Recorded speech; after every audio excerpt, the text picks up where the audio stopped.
যার মধ্যে মূর্তি পূজা মানব জাতির ইতিহাসে প্রাচীনতম এক প্রান্তম।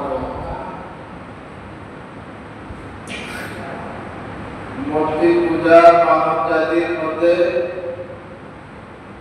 ইতিহাসে এটা প্রাচীনতম, অনেক পুরাতন, অনেক আগ থেকে এই প্রান্তম চলে আসে। আল্লাহ রাব্বুল আলামিন মানুষকে সৃষ্টি করেছেন একমাত্র তার ইবাদতের জন্য, কিন্তু শয়তান মানুষকে মূর্তির সামনে মাথা নত করিয়েছে। ইসলামে মূর্তি পূজা মানে শিরক। মূর্তি পূজা মানে হলো শিরক আর শিরক। ইসলাম হলো একমাত্র তাওহীদ ভিত্তিক ধর্ম। এর মূল আকীদা হলো আল্লাহ এক, তার কোনো শরীক নেই।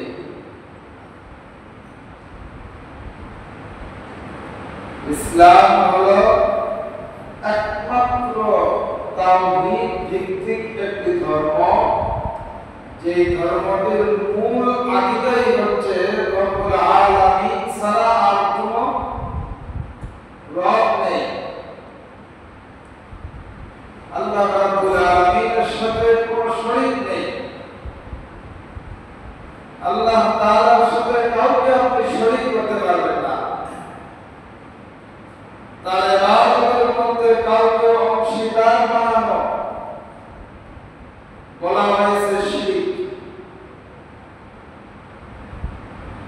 শিরক হলো এমন একটি গুনাহ যা আল্লাহ রাব্বুল আলামিন কোনদিনই ক্ষমা করবেন না, যদি তওবা ছাড়া মৃত্যু হয়। তওবা ছাড়া আল্লাহ রাব্বুল আলামিন শিরকের গুনাহ মাফ করবেন না। কেউ যদি তাদের মনের অজান্তে শিরক করে ফেলে, আল্লাহ তাআলার সাথে কারো অংশীদারিত্ব করে ফেলে, তো সে তওবার মাধ্যমে এই গুনাহ মাফ করতে পারবে। কিন্তু মৃত্যুর আগে সে যদি তওবা না করে, তো শিরকের হালতে তার মৃত্যু হয়ে যাবে। আর শিরক এমন একটি অপরাধ যা আল্লাহ তাআলা কখনোই ক্ষমা করবেন না,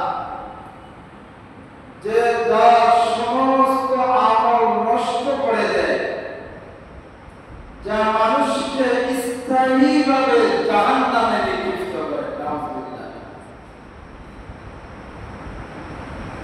শিরক মানুষের যে ক্ষতি করে, তার এক নম্বর ক্ষতি হলো আল্লাহ তাআলা ক্ষমা করবেন না। দুই নম্বর ক্ষতি হলো তার জীবনের সমস্ত আমল নষ্ট হয়ে যাবে। তিন নম্বর ক্ষতি হলো চিরস্থায়ীভাবে সে জাহান্নামে নিক্ষিপ্ত হয়ে যাবে।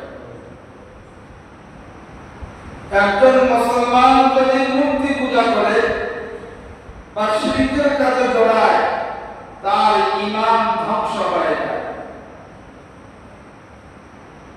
একজন ঈমানদার সে যদি মূর্তি পূজা করে অথবা মূর্তি পূজার সাথে যদি তার সম্পর্ক হয়ে যায়, তো তার ঈমান নষ্ট হয়ে যাবে। মুসলমানদের ঈমানের ক্ষতি 5 প্রকার। মুসলমানদের ঈমানের ক্ষতি হয় 5 ধরনের। এক নম্বর, তাওহীদের ভিত্তি ভেঙে যায়। দুই নম্বর, আল্লাহর একত্ব অস্বীকার হয়। তিন নম্বর, সমস্ত নেক আমল বাতিল হয়ে যায়। চার নম্বর, জাহান্নামে চিরস্থায়ী সে তার গন্তব্য হয়ে যায়, তার স্থানটা জাহান্নামে চিরস্থায়ীভাবে হয়ে যায়। 5 নম্বর, আল্লাহ তাআলার রহমত এবং বরকত থেকে বঞ্চিত হয়ে যায়।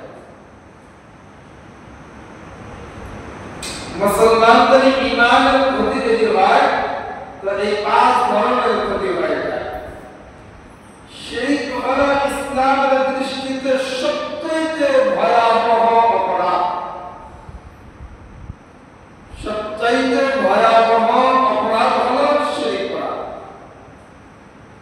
মুসলমান যদি মূর্তি পূজা বা অন্য কোনো অমুসলিমদের ধর্মীয় পূজা বা যে কোনো অনুষ্ঠানে যদি অংশগ্রহণ করে, তবে সরাসরি বা পরোক্ষভাবে শিরকের প্রতি সমর্থন প্রদর্শন করে, যা ঈমান ধ্বংস করে দিতে পারে। এই কাজের মাধ্যমে আপনার আমার ঈমান নষ্ট হয়ে যেতে পারে। এই জন্য শিরকের ক্ষতি আবার 5 ধরনের। ঈমানের ক্ষতি 5 ধরনের, শিরকের ক্ষতিও 5 ধরনের। 1 নম্বর আল্লাহর রহমত থেকে বঞ্চিত হওয়া, ক্ষমাহীন অপরাধ তওবা ব্যতীত। 3 নম্বর সকল আমল নষ্ট হয়ে যায়। 4 নম্বর চিরকাল জাহান্নামে থাকে। 5 নম্বর দুনিয়াতে হীনতা ও অপমান ভোগ করতে থাকে। দুনিয়া আল্লাহ তাআলা তার লাঞ্ছনার জিন্দেগি দান করেন, আখিরাতে তো সর্বোচ্চ লাঞ্ছনা, তো এটা আছে, ওটা তো সে পাবে। শিরক করার কারণে দুনিয়াও সে লাঞ্ছিত হয়, অপমানিত হয়। যেমন আপনি যদি হিন্দুদের পূজায় অংশগ্রহণ করেন, আপনার সন্তান যদি হিন্দুদের পূজায় অংশগ্রহণ করে, তাহলে দেখা যাবে যে সমস্ত মুসলমানরা অংশগ্রহণ করে নাই, যদি পরিচিত হয়ে থাকে, দেখেই সে বুঝতে পারবে, সমালোচনা শুরু হয়ে যাবে যে অমুকের ছেলে বা অমুক দেখো দেখো দেখো তারা হিন্দু, তারা মূর্তি পূজা করে, শিরক করে, তাদের এই শিরকের কাজে তারা সমর্থন করেছে। দেখেন, বিভিন্ন ধরনের সমালোচনা আলোচনা শুরু হয়ে যাবে। আল্লাহ তাআলা তার দুনিয়ার জিন্দেগিটা শান্তির জিন্দেগি বানাবেন না শিরক করার কারণে। কারণ হলো দুর্গা পূজা হিন্দুদের একটি পূজা, যেখানে প্রতিমার পূজা করা হয় এবং বহু প্রকার রীতি পালিত হয়। এগুলো সরাসরি হচ্ছে শিরক, সরাসরি শিরক। আর মুসলমান যদি সেখানে অংশ নেয়, তবে এর ক্ষতি হলো 1 নম্বর ঈমানের ক্ষতি, শিরকের সমর্থন করা, ইসলামকে দুর্বল করে বা নষ্ট করে দেওয়া। 2 নম্বর আল্লাহর গজব। শিরক এমন একটি অপরাধ যা আল্লাহ তাআলা ক্ষমা করবেন না যদি সে তওবা না করে। 3 নম্বর আমল নষ্ট হয়ে যায়। শিরক অবস্থায় মৃত্যুবরণ করলে সমস্ত আমল তার বাতিল হয়ে যাবে। 4 নম্বর জাহান্নামের হকদার, শিরককারী চিরকাল জাহান্নামে থাকবে। 5 নম্বর হচ্ছে দুনিয়ার অপমান, শিরককারী দুনিয়ার শাস্তি, সম্মান ও বরকত থেকে, শান্তি এবং সম্মান ও বরকত থেকে সে বঞ্চিত হয়ে যাবে। শিরক সম্পর্কে কোরআন কারীমের মধ্যে অনেকগুলি আয়াত আছে। এর মধ্যে কয়েকটি আয়াত আপনাদের সামনে শোনাই। রব্বুল আলামিন শিরক সম্পর্কে কোরআন কারীমের মধ্যে বলেন, সূরা নিসা 48 নম্বর আয়াতে আল্লাহ তাআলা বলেন, ইন্নাল্লাহা লা ইয়াগফিরু আন ইউশরাকা বিহি ওয়া ইয়াগফিরু মা দুনা যালিকা লিমান ইয়াশা। আল্লাহ তাআলা বলেন যে তার সাথে শিরক করে আল্লাহ তাআলা ক্ষমা করবেন না, তবে এর নিচে যা আছে, যাকে ইচ্ছা আল্লাহ তাআলা ক্ষমা করতে পারেন। তাহলে এই আয়াত থেকে সর্বপ্রথম যে শিক্ষাটি আমরা পাইলাম, সেই শিক্ষাটি হলো শিরকের গুনাহ আল্লাহ তাআলা ক্ষমা করবেন না। তাহলে বোঝা গেল শিরক ক্ষমাহীন একটা অপরাধ। 2 নম্বর সূরা সূরা লুকমানের 13 নম্বর আয়াত আল্লাহ তাআলা বলেন, ইয়া বুনাইয়া লা তুশরিক বিল্লাহি ইন্নাশ শিরকা লাযুলমুন আযীম। আল্লাহ তাআলা এই আয়াতের মধ্যে বলেন, হে আমার ছেলে, অর্থাৎ লুকমান হাকিম তার সন্তানকে নসিহত করতেছে। এখানে আমাদের জন্য প্রথম যে শিক্ষাটা সেটা হলো, আমি একজন পিতা হিসাবে, আমি একজন সন্তানের বাবা হিসাবে আমার এক নম্বর দায়িত্ব হলো আমার সন্তানকে, লুকমান হাকিম যেরকম ভাবে সন্তানকে নসিহত করেছে, আমার সন্তানকে আমাকেই নসিহত করতে হবে। কারণ হলো আমি শুধু নিজেই শিরক থেকে বেঁচে জাহান্নাম থেকে বাঁচবো তা না। কোরআনে কারীমের অন্য আয়াতে আল্লাহ তাআলা বলেন, তুমি নিজেও জাহান্নাম থেকে বাঁচো, তোমার আহার পরিবারকে তুমি জাহান্নাম থেকে বাঁচাও। ইয়া আইয়ুহাল্লাযীনা আমানু কু আনফুসাকুম ওয়া আহলিকুম নার, নিজেও জাহান্নাম থেকে বাঁচো, তোমার আহার পরিবারকে জাহান্নাম থেকে বাঁচাও। লুকমান হাকিম তার সন্তানকে নসিহত করতেছেন। এক নম্বর নসিহত করলেন, লা তুশরিক বিল্লাহ, এ আমার সন্তান, এ আমার কলিজার টুকরা সন্তান, খবরদার খবরদার শিরক করবা না, আল্লাহর সাথে কাউকে শরীক করবা না। এক নম্বর নসিহত করলেন। এরপর আল্লাহ তাআলা বলেন, ইন্নাশ শিরকা লাযুলমুন আযীম, নিশ্চয়ই শিরক এমন একটা মহা অপরাধ, যে মহা অপরাধ বা জুলুম, এই মহা অপরাধ আর জুলুম আল্লাহ তাআলা ক্ষমা করেন না। তাহলে এই আয়াতের মধ্যে আমরা দুইটি জিনিস জানতে পারলাম। এক নাম্বার, লুকমান হাকিম যেরকম ভাবে তার সন্তানকে এক নম্বর নসিহত করলেন, ঠিক তেমনি ভাবে আমার আপনার শিক্ষা হলো আয়াতের মাধ্যমে পিতা হিসেবে আমি আমার সন্তানকে নসিহত করব, হে সন্তান, শিরক করবে না, আল্লাহর সাথে কাউকে শরীক করবে না। দুই নম্বর শিক্ষা হলো নিজেও শিরক থেকে বাঁচতে হবে আর সন্তানকে শিরক থেকে বাঁচাইতে হবে। তার কারণ হলো শিরক হলো মহাজুলুম, মহাজুলুম, মস্ত বড় একটা অপরাধ, যে অপরাধ আল্লাহ তাআলা ক্ষমা করবেন না। এরপরে আল্লাহ রাব্বুল আলামিন সূরা মাইদার 32 নম্বর আয়াতে বলেন, মান ইউশরিক বিল্লাহি ফাকাদ হারামাল্লাহু আলাইহিল জান্নাহ। আল্লাহ তাআলা বলেন, যে রব্বুল আলামিনের সাথে শিরক করবে, আল্লাহ তাআলার সাথে যারা শরীক করবে, রব্বুল আলামিন তার জন্য জান্নাত হারাম করেছেন। এই আয়াত থেকে আমাদের শিক্ষা হলো শিরক জান্নাত থেকে বঞ্চিত করে দেয়। শিরক এমন একটা অপরাধ, এমন একটা গুনাহ, এটা আপনাকে আমাকে জান্নাত থেকে বঞ্চিত করে দেবে। বলুন তো, কেউ যদি জান্নাত থেকে বঞ্চিত হয়ে যায়, তার ইসলামটা কোথায় হবে? জাহান্নামে তো হবে, স্বাভাবিকভাবে তো বোঝা যায়। তাহলে বোঝা গেল শিরক এমন একটা মহান অপরাধ, এমন একটা মস্ত বড় অপরাধ, যেই অপরাধ আল্লাহ তাআলা ক্ষমা করবেন না, আর এই অপরাধের মাধ্যমে জান্নাত থেকে সে বঞ্চিত হয়ে জাহান্নামের চিরস্থায়ী বাসিন্দা হয়ে যাবে। বলে নাউযুবিল্লাহ। এজন্য আমরা শিরক থেকে বাঁচবো। এরপরে রব্বুল আলামিন এই ব্যাপারে সূরা আনআমের 88 নম্বর আয়াতের মধ্যে বলেন, ওয়ালা আশরাকু লাহাবিতা আনহুম মা কানু ইয়ামালুন। আল্লাহ তাআলা বলেন যে যদি তারা শিরক করত, তবে তাদের সব আমল নষ্ট হয়ে যেত। তাহলে এই আয়াত থেকে আমরা জানতে পারলাম শিরক সমস্ত আমল ধ্বংস করে দেয়, চাই সেটা ছোট আমল হোক আর বড় আমল হোক।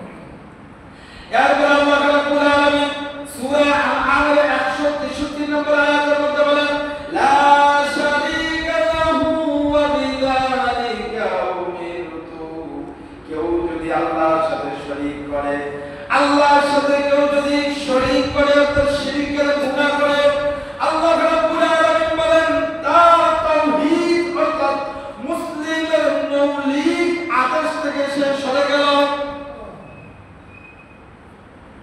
কারণ আল্লাহ তাআলা এভাবেই সমস্ত মুসলমানদেরকে আদেশ করেছেন, আদেশ করা হয়েছে তাওহীদ মুসলিমের মৌলিক আদেশ। এটা হলো সে শিরিক করবে না, শিরিক থেকে নিজেকে বিরত রাখবে, এটা মৌলিক আদেশ।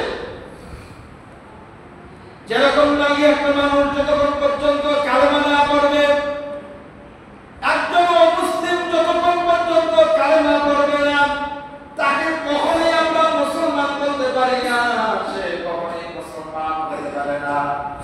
ঠিক তেমনি ভাবে একটা মুসলিম যখন কালেমা পড়ল, কালেমা পড়ার সাথে সাথে সে মুসলমান হয়ে গেল, এখন তার উপরে দায়িত্ব হয়ে গেল তার জীবনের প্রত্যেকটা কাজ ও কর্মের মধ্যে শিরক থেকে সে বেঁচে থাকবে, শিরক থেকে সে বিরত থাকবে। কোন ধরনের কোন রকম শিরকের কাজ সে করবে না, আল্লাহর সাথে কাউকে শরীক করবে না। এরপর আল্লাহ রাব্বুল আলামিন সূরা আল-আনআমের 151 নম্বর আয়াতের মধ্যে বলেন ওয়ালা তুশরিকু বিহি শাইআ, আল্লাহ তাআলা বলেন যে আল্লাহর সাথে কোনো কিছু শরীক করো না। তাহলে এই আয়াত থেকে আমরা জানতে পারলাম আল্লাহ তাআলার একত্বের প্রতি দ্রুত বিশ্বাস আপনার আমার রাখা লাগবে। সত্য অবস্থাতে এই ব্যাপারে আপনাকে আমাকে থাকতে হবে, বিশ্বাসটা 100 আর পুরো 100 থাকা লাগবে। এর মধ্যে চুল পরিমাণ সন্দেহ ঢোকানো যাবে না। একমাত্র রব হচ্ছেন আল্লাহ, সমস্ত ইবাদতের মালিক হচ্ছেন আল্লাহ, ইবাদতের সাথে কাউকে শরীক করা যাবে না। এরপর আল্লাহ রাব্বুল আলামিন সূরা ইসরার 22 নম্বর আয়াতে বলেন লা তাজআল মা'আল্লাহি ইলাহান আখার ফাতাকুদা মাযমুমান মাখযুলা। আল্লাহ তাআলা বলেন যে আল্লাহর সাথে অন্য কোনো উপাস্য গ্রহণ করো না, অর্থাৎ ইবাদতের ক্ষেত্রে আল্লাহ তাআলার বাইরে কাউকে গ্রহণ করা যাবে না, নতুবা তুমি নিন্দিত ও পরিত্যক্ত হয়ে যাবা। দুনিয়াতে তুমি নিন্দিত হইবা, পরিত্যক্ত হবা, ঠিক তেমনিভাবে কিয়ামতের দিনও তুমি নিন্দিত হয়ে যাবা। এই আয়াত থেকে স্পষ্ট আমি জানতে পারলাম শিরক হলো অপমান থেকে নিয়ে আসে, লাঞ্ছনা থেকে নিয়ে আসে, অপদস্থ থেকে নিয়ে আসে। শিরক মানুষকে লাঞ্ছনা, অপদস্থ, অপমানিত এগুলো ডেকে নিয়ে আসে শিরকের মাধ্যমে।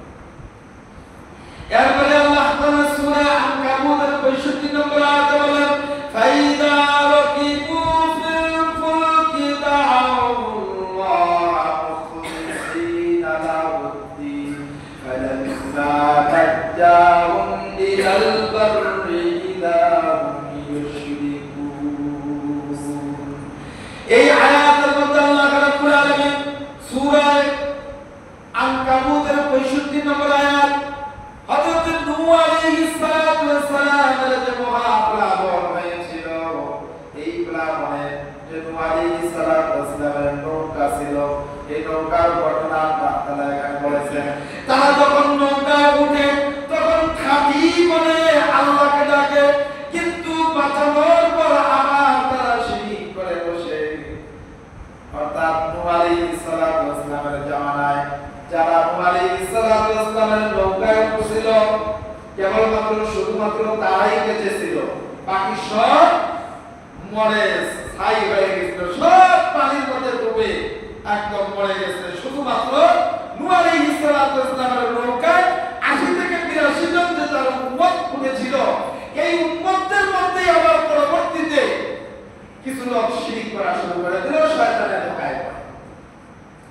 ওখান থেকে আবার পরবর্তীতে এই মূর্তি পূজা, গাছ পূজা, তারপরে পশু পূজা, সূর্য পূজা, আগুনের পূজা, বিভিন্ন ধরনের এই পূজার কার্যকলাপ তাদের দ্বারা শুরু হয়।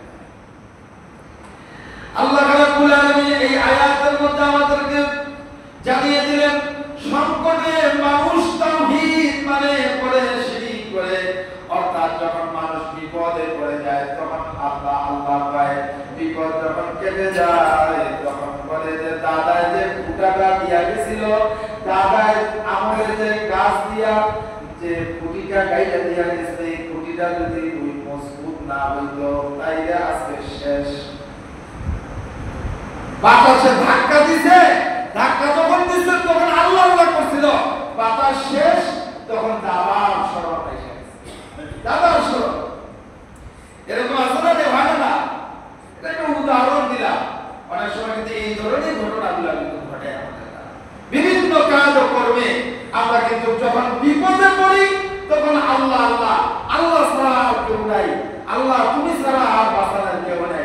বিপদ যখন কাইটা গেছে তখন আল্লাহকে ভুলে গেছে, তখন আসবাবের উপরে মানুষের আস্থা বিশ্বাস চলে আসে, মাখলুকের উপরে আস্থা বিশ্বাস চলে আসে। এখান থেকে আপনাকে আমাকে বের হতে হবে, এটাও শিরক। এই জন্য আল্লাহ তাআলা এই আয়াতের মধ্যে নূহ আলাইহিস সালামের তার কওমের ঘটনা শুনিয়ে আমাদেরকে জানিয়ে দিচ্ছেন নূহ আলাইহিস সালামের কওম যেরকম সংকটময় মুহূর্তে আল্লাহর স্মরণ করেছিল, আল্লাহ তাআলা যখন বিপদ কাটিয়ে দিলেন তাদের মধ্যে কিছু সংখ্যক মানুষ তারা তখন আল্লাহকে ভুলে গেল। ঠিক তেমনি ভাবে আমাদের সমাজের মধ্যে অনেক মানুষ বিপদে পড়লে আল্লাহর স্মরণ আসে, বিপদ চলে গেলে কিন্তু আল্লাহর স্মরণ তখন ভুলে যায়। এই স্মরণ ভুলে যাওয়াটাই এটাই একটা শিরক। এই ধরনের শিরক আপনাকে আমাকে করা যাবে না। এই শিরকগুলো থেকেও আপনাকে আমাকে নিজেদেরকে বাঁচাইতে হবে। আল্লাহ রাব্বুল আলামিন আমাদেরকে বাঁচার তৌফিক দান করেন, বলেন আমিন। এরপর আল্লাহ তাআলা এই ব্যাপারে সূরা হজের 26 নম্বর আয়াতের মধ্যে বলেন, ওয়ালা তুশরিক বিহি শাইআ, আমার সাথে কিছু শিরক করো না। অর্থাৎ ইবাদতে কেবল আল্লাহর প্রতি খাঁটি হও, খাঁটি মনে খাঁটি দিলে আল্লাহর ইবাদত করতে হবে, আর কারো ইবাদত করা যাবে না। সিজদা দিতে হবে, আল্লাহরই সিজদা দিতে হবে, খাঁটি মনে ইখলাসের সাথে আল্লাহকেই সিজদা দিতে হবে। পৃথিবীর আর কাউকে সিজদা দেওয়া যাবে না, কোন মূর্তিকে সিজদা দেওয়া তো দূরের কথা, কোন বিশ্বাসকে সিজদা দেওয়া যাবে না, কোন মাতা পিতার মুরব্বী যেই হোক না কেন, যত বড় বিশ্বাস হোক আর যত বড় মুফতি আর মুহাদ্দিস হোক না কেন, কোন মানুষকে সিজদা দেওয়া যাবে না, কোন গাছকে সিজদা দেওয়া যাবে না, কোন কবরকে সিজদা করা যাবে না। সমস্ত ইবাদতের ক্ষেত্রে যত ধরনের শিরক হতে পারে সমস্ত শিরক থেকে নিজেকে বিরত রাখা লাগবে। এরপরে আল্লাহ রাব্বুল আলামিন সূরা তাওবার 31 নম্বর আয়াতে বলেছেন, তাইত্তাখাযু আহবারহুম ওয়া রুহবানহুম আরবাবান মিন দুনিল্লাহ। তারা তাদের আলেম ও পাত্রীদের আল্লাহ ছাড়া প্রভু বানিয়েছিল। শরীয়তের বাইরে কাউকে আইনদাতা মানা এটাও হচ্ছে শিরক। অর্থাৎ আজকে আপনি আমি গণতন্ত্রের দোহাই দিয়া আপনি আমি কিন্তু গণতন্ত্রের মাইলপথের মধ্যে পড়া ঈমান ধ্বংস হয়ে যাচ্ছে, ঈমান নষ্ট হয়ে যাচ্ছে, শিরক হয়ে যাচ্ছে। এই খবর কিন্তু আপনারা আমার নাই, এই খবর আপনারা আমার নাই। কারণ হলো আপনি আমি আজকে আইনদাতা বানাইছি মন্ত্রী এমপিদেরকে, আইনদাতা বানাইছি প্রধানমন্ত্রীদেরকে, আইনদাতা বানাইছি মানুষদেরকে। মানুষ আইন প্রণয়ন করে আর ওই আইনের দ্বারা আপনি আমি প্রভাবিত হইয়া নিজের ঈমান ধ্বংস করে ফেলাচ্ছি। এই জন্য আমার ভাইরা এই আয়াতের মধ্যে আল্লাহ রাব্বুল আলামিন স্পষ্ট বলে দিয়েছেন, তোমাদের পাদ্রীদের আল্লাহ ছাড়া প্রভু বানিয়েছিলেন। আলেম এবং পাদ্রীদের এই কথা বলে আল্লাহ তাআলা এখানে এটাই বুঝাইছেন যে তোমাদের নেতা দ্বারা যাদেরকে তোমরা নেতা বানাইছো, যাদেরকে তোমরা সিল মাইনা 5 বছরের জন্য নেতা বানিয়েছো, এই নেতাদের কি তোমরা আইন প্রণেতা হিসেবে তোমরা কবুল করে নিয়েছো। এরা যা বলে, এরা যেইভাবে বিচার চায় তোমরা সেইভাবে এই মেনে নেওয়াটাই হচ্ছে শিরক। তার মানে হলো আল্লাহ রাব্বুল আলামিন আপনাকে আমাকে বানিয়েছেন, এই পৃথিবীর মধ্যে যা কিছু আছে সব কিছুকে আল্লাহ তাআলা বানিয়েছেন। যেই রব বানিয়েছেন ওই রব এই আইনদাতা হতে পারে। পৃথিবী পৃথিবীর আর কোন সৃষ্টিকুল বা পৃথিবীর কোন মাখলুক আইনদাতা হতে পারে না। এজন্য পৃথিবীর মানুষ যত আইন তৈরি করেছে, ওই আইন দ্বারা আজ পর্যন্ত পৃথিবীর মধ্যে কোন মানুষের বানানো আইন মানুষকে শান্তি দিতে পারে নাই, কামিয়াবি দিতে পারে নাই, সফলতা দিতে পারে নাই। শুধুই লাঞ্ছনা দিয়েছে, অপমানিত হয়েছে, শুধুই লাঞ্ছনা আর অপদস্থ দিয়েছে। আর যদি আল্লাহ তাআলা মানুষের জন্য যে আইন প্রয়োগ করে দিয়েছেন, কোরআনের মাধ্যমে যে আইনের কথা বলেছেন, এই আইন যদি আজকে মানুষ পালন করত, তাহলে অবশ্যই মানুষের দুনিয়ার হায়াতের মধ্যে সে শান্তি পাইত, সে মুক্তি পাইত, অপদস্থ হতে হতো না, অপমানিত হতে হতো। এই জন্য আল্লাহ তাআলা এই আয়াতের মধ্যে সূরা তওবার 31 নম্বর আয়াতের মধ্যে বলেন, যারা মানুষের বানানো আইনের উপরে আস্থা রেখে যারা ইবাদত করবে, কাজকর্ম করবে, বিচার সালিশ করবে, এরা শিরক করলো। এই কাজের মাধ্যমে তার ঈমান নষ্ট হয়ে গেল। এরপর আল্লাহ তাআলা সূরা জুমা 65 নম্বর আয়াতে বলেন, লা ইন আশরাকতা লা ইয়াহবাতান্না আমালুকা। আল্লাহ তাআলা বলেন, হে নবী, যদি তুমি শিরক করো তবে তোমার আমল নিশ্চয়ই নষ্ট হয়ে যাবে। তাহলে এই আয়াতের মধ্যে শিক্ষা হলো, আল্লাহ তাআলা স্পষ্ট জানিয়ে দিলেন, নবীকে জানিয়ে দিলেন যে যদি শিরক করো তাহলে নিশ্চয়ই তোমার আমল নষ্ট হয়ে যাবে। বলুন তো, এই আয়াতের মধ্যে আল্লাহ তাআলা নবীকে বলছেন আমল নষ্ট হয়ে যাবে শিরক করলে, এই আইনটা কি আমাদের জন্য না? নবীর জন্য যদি হয় তাহলে আমাদের বাদ নাকি? আমাদের তো বলাই চলে না। যেখানে নবীকে আল্লাহ তাআলা সতর্ক করতেছেন, খবরদার শিরক করবা না, শিরক করলে কিন্তু আমল নষ্ট হয়ে যাবে, সেই জায়গায় আপনি আমি যদি শিরক করি আপনার আমার আমল মনে হয় থাকবে, এরকম নাকি? থাকবে, আমল কিন্তু নষ্ট হয়ে যাবে।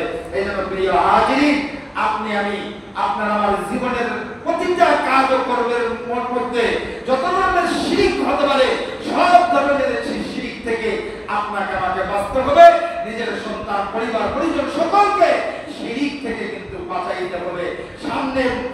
সামনে এক শ্রেণীর এই যে পূজা আসতেছে, হিন্দুদের যে পূজা, এই পূজা মণ্ডপের মধ্যে আমাদের কোন মুসলমান সন্তান বা কোন মুসলমান তাদের এই পূজার মধ্যে বা তাদের এই ধর্মীয় অনুষ্ঠানের মধ্যে কখনোই অংশগ্রহণ করতে পারে না। কারণ মুসলমান তো মুসলমান, মুসলমান তো তার ধর্মের যে সমস্ত অনুষ্ঠান আছে এগুলো সে আমল করেই তো শেষ করতে পারবে না। অন্য ধর্মের অবলম্বীদের তাদের অনুষ্ঠানে অংশগ্রহণ করার তো কোনো সুযোগই নাই। এই জন্য তাদের ধর্মীয় আচরণের মধ্যে, ধর্মীয় অনুষ্ঠানে আপনি আমিও যোগ দিব না, নিজের সন্তানরাও যেন যোগ না দেয়। এই ব্যাপারে আপনাকে আমাকে কিন্তু সতর্ক অবস্থা থাকতে হবে। আপনাকে আমাকে সতর্ক থাকতে হবে। আপনার ভাই হোক, বোন হোক, বন্ধু হোক, আত্মীয় হোক, যেই হোক না কেন, তাকে বুঝিয়ে দিতে হবে, ভাইয়া এটা কিন্তু শিরক হচ্ছে। তারা শিরকের কাজ করে, তুমি তাদের সাথে যদি সম্পৃক্ত হয়ে যাও, তাদের অনুষ্ঠানে চলে যাও, তাহলে শিরকের সমর্থনকারী হিসেবে তোমাকেও তাদের সাথে আল্লাহ তাআলা জাহান্নামে নিক্ষিপ্ত হতে হবে, জাহান্নামে যাইতে হবে। তোমার আমল নষ্ট হয়ে যাবে, তোমার ঈমান ধ্বংস হয়ে যাবে। এই জন্য তুমি এই অনুষ্ঠানে যেতে পারো না। এইভাবে আপনি আমি নিজেও বাঁচবো, নিজের পরিবারকে ওদের বাঁচাইবো। কারণ হলো আপনার আমার কাছে এই ঈমান নষ্ট হওয়ার জন্য কত জুমায়ও বলেছিলাম, আপনি আমি কিন্তু স্লোগান আছেই আপনার আমার সমাজের মধ্যে। মুসলমান হয়ে কিভাবে এই স্লোগান দেয়, মুসলমান নেতা হয়ে কিভাবে মুসলমান কর্মীদেরকে এই স্লোগান দিতে পারে যে ধর্মচর্চা উৎসব সমান। না না না না, ধর্মচর্চা উৎসব চর্চা। কি বলেন? ধর্মচর্চা উৎসব চর্চা। বলেন আমার সাথে, ধর্মচর্চা উৎসব চর্চা। সবাই একসাথে জোরে বলেন, ধর্মচর্চা উৎসব চর্চা। এটা হচ্ছে সহি স্লোগান। এই স্লোগান থাকবে মুসলমানদের। ধর্মচর্চা তার উৎসব হবে। আমি মুসলমান, আমি ইসলাম ধর্ম গ্রহণ করি, আমার উৎসব আমার কাছে। হিন্দু ধর্ম গ্রহণ করে হিন্দু ভাইদের তাদের ধর্মের জন্য তাদের উৎসব তাদের আলাদা, বৌদ্ধদের আলাদা, খ্রিস্টানদের আলাদা।